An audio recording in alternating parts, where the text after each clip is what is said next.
Serves the Appropriation Committee and joins me now. Hey, Congresswoman, well, what is the deal here? Is the Boehner offer adequate to at least begin negotiations, or are we really facing a shutdown?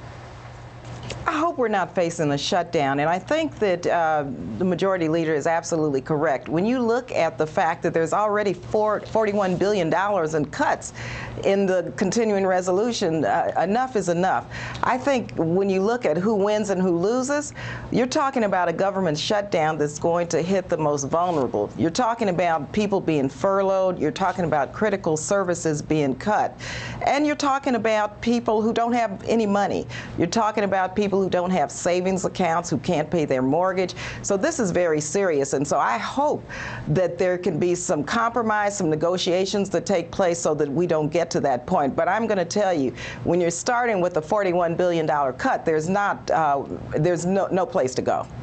So will Democrats vote against this and risk the shutdown because they think that Republicans would be blamed and that this would be a replay of what happened to Newt Gingrich 15 years ago?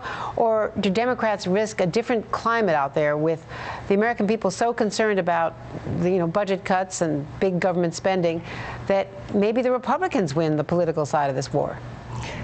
Andrea, I've got to tell you, when I talk to my colleagues, we don't talk politics. We don't need to politicize this. We're talking about people's lives. We're talking about people's jobs. But isn't everything politics, Congresswoman? Well, no, everything is politics, and we're political people. But when you're talking about a government shutdown, you have to talk about who's going to get hurt and how we minimize that from happening. And we're not talking about if we vote for a government shutdown and vote against whatever, then the Republicans win and then we win elections. I mean, we've got to really realize we have a larger mission. And I always say that budgets are moral documents. They express our values and who we are as a people. And so I don't believe politicizing and talking about who wins and who loses in terms of political parties really should be the discussion at this point. I think we really do have to figure out how to make sure that services continue, that people do not get furloughed, and that people who don't have money in the bank don't get hit by having to lose their homes and not being able to pay their rent. So I think that's what we have to focus on.